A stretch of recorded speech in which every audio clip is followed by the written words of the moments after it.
Hello, everyone. I'm Rebecca Weber, and this is your Amac podcast, Better for America. Today, we have with us one of America's distinguished leaders, a governor who has proven that good leaders emerge in challenging times. And speaking for our 2.4 million Amac members, thank God they do.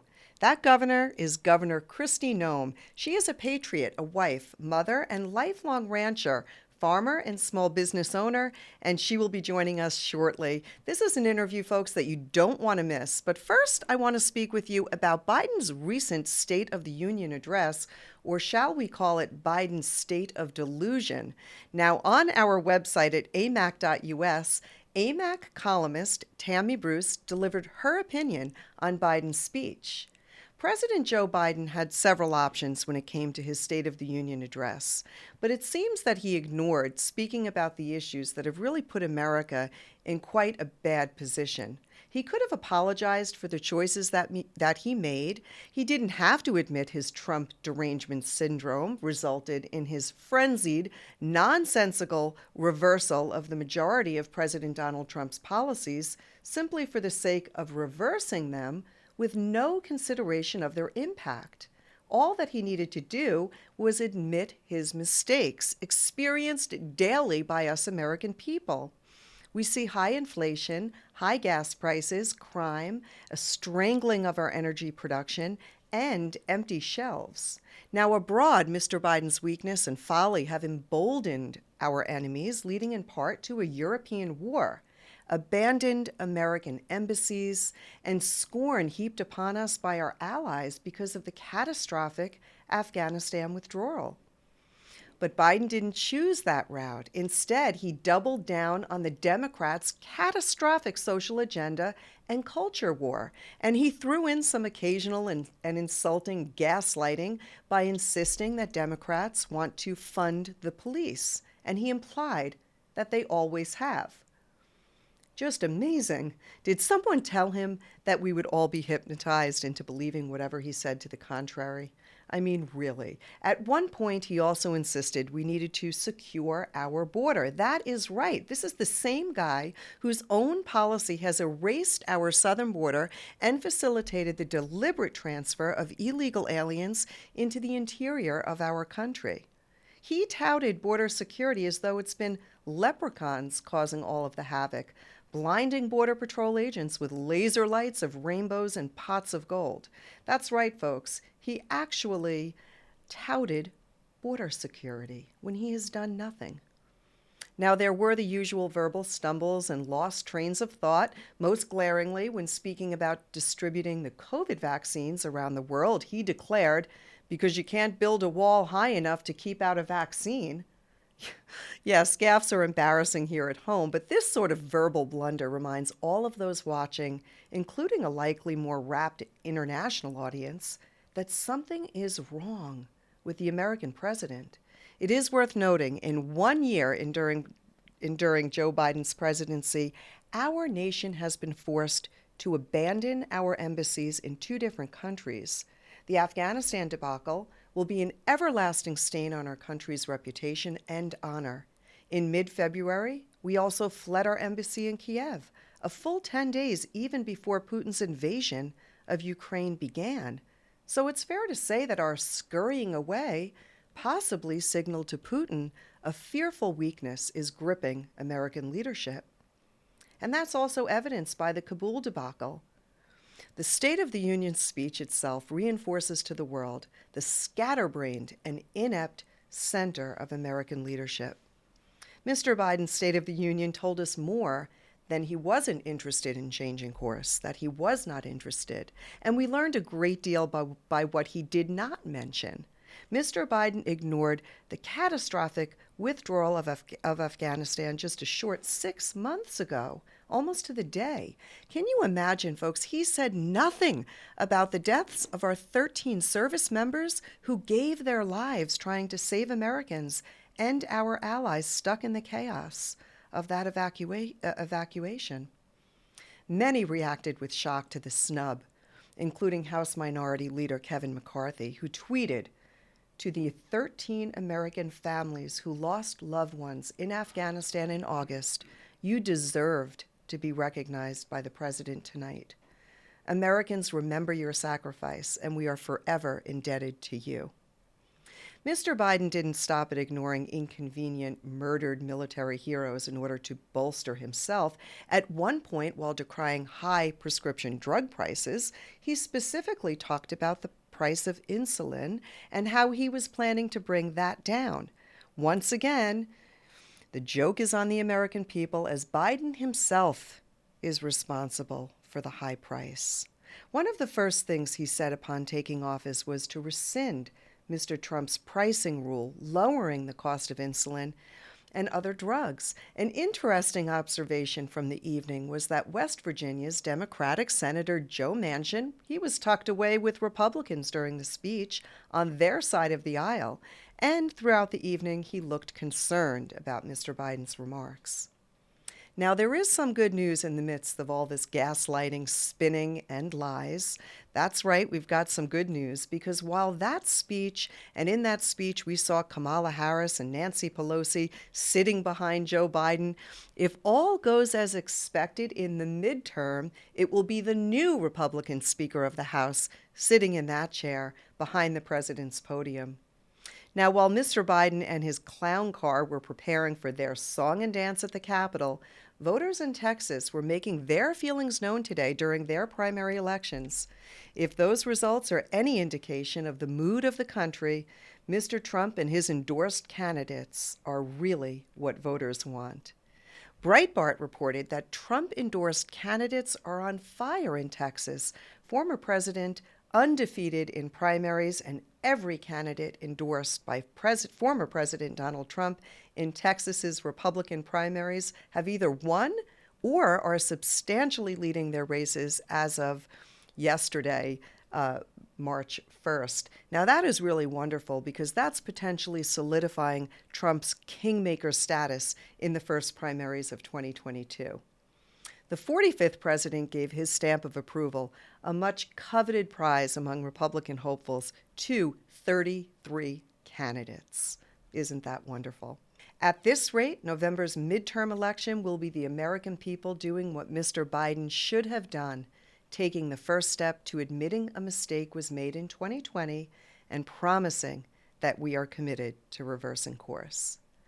Folks, coming up with us next, Governor Kristi Noem. We will be right back. Joining us now, Governor Kristi Noem. Governor Noem is someone who has seen America from the inside out, from the bottom up, from the struggles of the private sector to the solemn duties assumed in the public sector.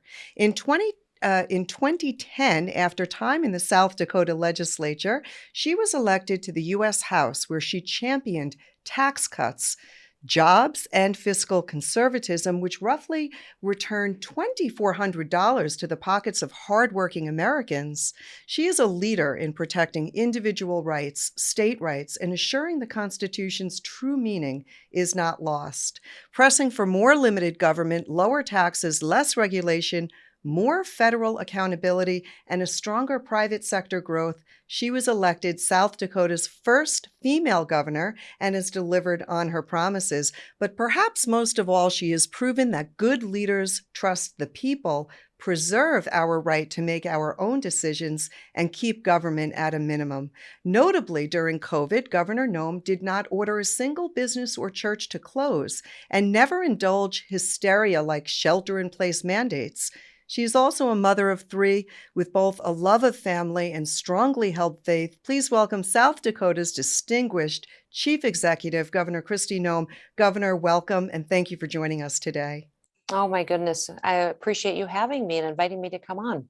Wonderful. This is really an honor. And I do want to first congratulate you on an extraordinary speech at the recent CPAC conference. You really drove home so many points that are vital to those who love this country. Everything from individual liberties we cherish, the need for strong leadership on issues close to home and abroad, the importance of addressing head-on issues like abortion, energy independence, and this Marxist and racist teachings that we see with CRT, critical race theory, that is being pushed on American children and parents by the left. And you have been a vigorous and eloquent critic of the idea that Marxism and racism shouldn't be spoofed to our children by the government in the form of critical race theory. Now, Governor, you and a few other governors, such as Governor DeSantis in Florida, made it clear that the indoctrination of our children and intimidation of parents and teachers is not right and won't be tolerated. Can you help our members understand this issue better as you see it in your state and perhaps in the nation? And maybe in that context, could you help us understand the bigger battle nationally as we battle? We really have a battle of ideas that are really tied to freedom and truth. So when we talk about socialism and leftist ideologies like Marxism, your thoughts, please. Absolutely. Well, critical race theory seeks to divide people and divide them based on their sex, their color, or their heritage, their race. And we don't want that in our classrooms. And we want our children to be unified, to focus on American values and principles. And we want to make sure that when our American history and civics is taught in our classrooms, that it's free from an agenda that would twist and change and lie about what really happened in our past. So I brought a bill to my legislature this year that I'm hoping will be signed into law within the next week. But it will make sure that critical race theory has no place in our classrooms. And really, it is a principle, a liberal, socialist, and Marxist principle that will destroy America as we know it. It says that we certainly are not, when we stand against it, that we're certainly not racist people, that we've made flaws and there's mistakes in America's past, but that we should acknowledge those and always strive to do better. I think a true and honest history in our classrooms is incredibly important, and banning critical race theory from our curriculum and from our classrooms is critically important to make sure our kids really understand the true gift that is America. Well, we're very, very proud of you and we applaud you in those efforts. And we think that it is so important what you're doing. So I want to thank you. Governor, let me pivot to Biden's State of the Union speech. We see inflation continuing to soar. We're witnessing a war between Russia and Ukraine. Do you believe that Biden's speech fell short of addressing the concerns of the nation? And if so, how? Well, I think President Biden's speech was a performance, and it was talking about different issues that were important, but not really giving us the answer that we needed. I think people in America right now are concerned about the economy. They're concerned about inflation, the fact that gas prices are going up, the fact that their food is costing more, and that we have supply chain issues, and their kids are struggling because they haven't been in classrooms. We've seen people in the last 2 years have to give up their freedoms because of Joe Biden's policies and his mandates. And he tried to smooth those over last night many times. He completely changed his rhetoric about defunding the police, which Democrats have talked about for many, many months, and about the southern border, which is jeopardizing our national security every single day.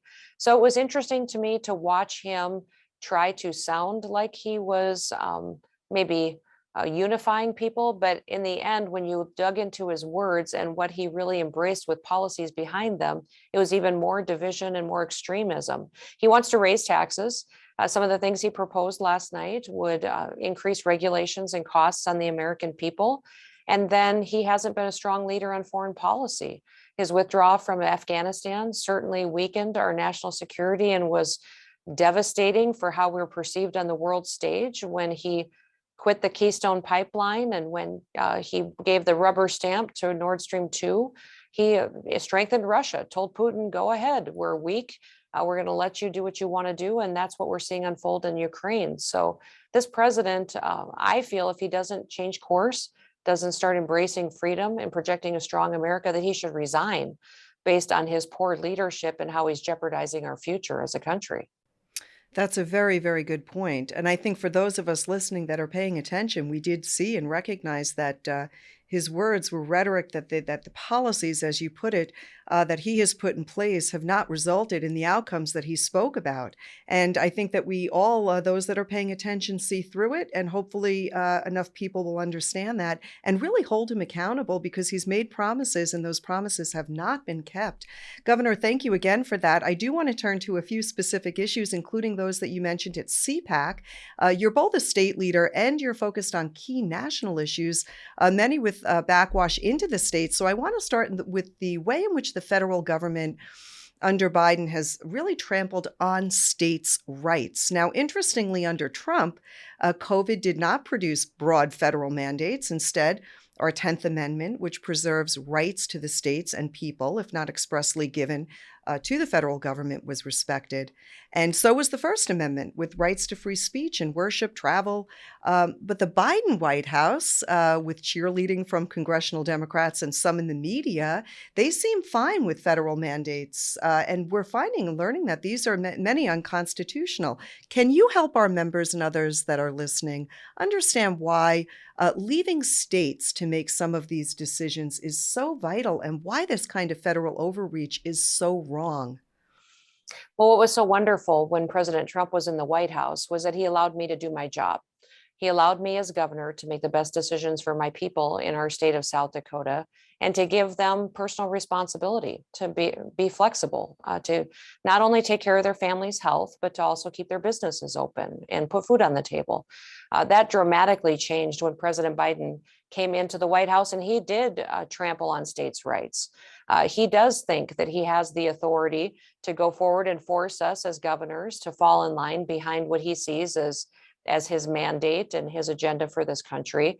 My biggest defense and the biggest tool that I have to push back against him is to sue him and to go after him legally in federal court. And we've won many of those victories. We've gotten several of his mandates struck down by federal judges who said the federal government does not have that type of authority over states, and that the Constitution guarantees states' rights and these leaders at the state level to make the best decisions in these policy areas. So whether it's on health, whether it's on freedom, whether it's on really working with people, our state motto in South Dakota is "Under God, the people rule." And I've had to constantly remind this federal government that they do not have the authority that they keep trying to take, and that we will challenge them with every tool that we have to make sure that they remember that. Yeah, that government overreach, boy, it's so wrong. It's inappropriate. It's unconstitutional, and really an affront to the history of our nation. So thank you again. Governor, what I love about how you approach these issues is that, unlike many pundits, you have actually been there and you've made executive decisions in both the public and private sectors.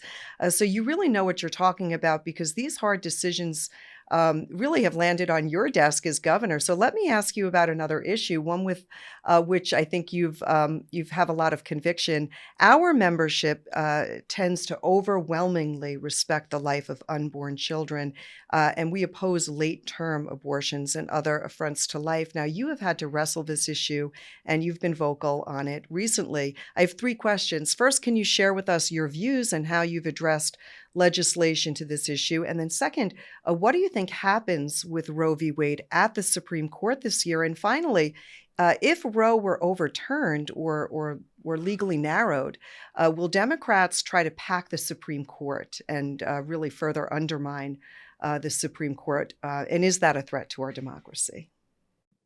Well, absolutely. I'm pro-life. I'm also a mom and a wife and a grandmother as well.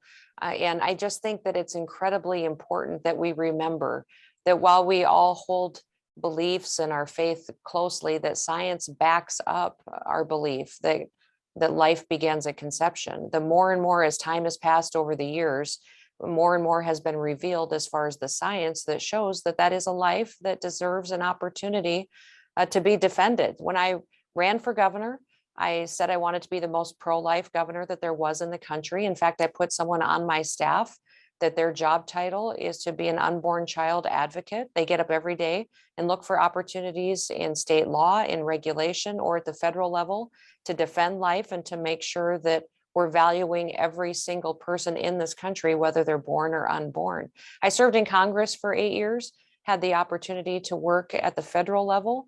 and saw what Roe v. Wade has done and worked to undermine that and tear it down and the stain that is on this country during that time as governor. Now we have a bill in front of the Supreme Court. A lot of us talk about the Dobbs case, which is the one we believe should strike down Roe v. Wade or at least do great damage to it. The next case that is pro-life that should be in front of the Supreme Court after Dobbs would be Planned Parenthood versus Noem. It's a South Dakota case we've been working on for many, many years that we believe has a real opportunity to tear down Roe v. Wade if Dobbs doesn't do the job 100%. So I'm grateful that we have this point in time to really make this argument to the American people and in front of the Supreme Court that every life has value, every life needs to be defended, and that this policy in our country has been devastating. We've ended the lives of a whole generation of people in this country, and that we need it to be overturned so that we can truly make sure that every single child has an opportunity to live the American dream. So South Dakota is a very pro-life state. I brought several bills to the legislature since I've been governor. Last session, 8 pro-life bills. This session, I brought the heartbeat bill, which was disappointing to see that my legislature did not pass, but other pro-life, banning telehealth, chemical abortions was a bill that they supported and passed. So we're going to look for every opportunity to continue to make sure that we're protecting women's health, but we're also protecting life, recognizing that every single one has value and deserves an opportunity. Well, Governor, thank you. I just applaud you. I think that your courage and being able to speak boldly on this issue is so important and much needed in this country. We stand with you, and we really do thank you for that. I do want to move to a topic that's on so many minds. This will be our last question. I appreciate your time and how busy you are. As you look to 2022 and then to 2024, let me ask you, do you think that Republicans will reclaim one or both chambers of Congress? And then as we look to 2024, many people feel that that'll be a presidential election year is so vital and critical to our republic's future and really to the preservation of our liberties and our national security. So how do you see the 2024 race in the context of all of the failures that we're really watching pile up around Biden and Harris? I think in 22 and 24, that Republicans will win seats, that we will win office and will win control at different levels of government. But I also think it's important that we focus on not just being against what President Biden is doing. We have to cast a vision for where we're going, what we believe, what our values are. Here in South Dakota, the last 2 years, a lot of people have noticed what we've been doing because of the pandemic. But I tell people consistently, all we did here was what conservatives have said that they believed for many, many decades. We just did it. And we've proven now that it works. It creates healthier families, more success for their businesses, for our economy. People are happier. We embraced freedom, and we showed that it really is the best course and the best path for this entire country. So if we as Republicans will continue to stand and cast a vision for those policies which do create opportunity and people know what we're for, and we don't just complain and not offer that type of a vision that we need to for this country, I think it'll make a world of difference in the amount of leadership positions and power in Congress and in the White House that we're able to win. We should draw people to us by our optimism. I think people turn on the news and they're discouraged by what they see, and they don't remember that we are more blessed than 99% of the people in this world just because we woke up in the United States of America today. People need hope, and they want to be around other people who are happy. And I think as Republicans, as conservatives, we have an amazing opportunity to project that and draw people to us. Thank you so much, Governor. You're a wonderful leader. All of us here at AMAC will be praying for you and for your continued success. So we thank you. Thank you for your time. We know it's so precious. And I want to close with really saying thank you also for being a great example of courage and really untiring leadership in your state and really taking on the bigger battle the battle of ideas, I think it is, that confronts us at this time. Your leadership has been a true inspiration, and America needs that kind of leadership ahead. So we really do hope to have you back with us. Thanks again for being here. Well, God bless you. You have a wonderful day. And yes, keep praying. We Amen. have an amazing country, and God is good. God is good and America is great, and we ought to be, yeah, I love that you're reminding us of that. Thank you again. And I want to thank everybody tuning in today. Those AMAC members, thank you. If you haven't downloaded the AMAC News app, you can watch, you can listen to this show and track breaking news right on our news app. Go ahead and download that on your smartphone. Please make sure to hit the subscribe button, follow, like, and share wherever you are on social media. Until next time, I'm Rebecca Weber. This is your podcast, Better for America. Thank you for being here. God bless you all and have a great day, everyone. You're listening to the Better for America podcast, presented by Amac, the Association of Mature American Citizens. To learn more about Amac and all it has to offer, visit us at www.amac.us.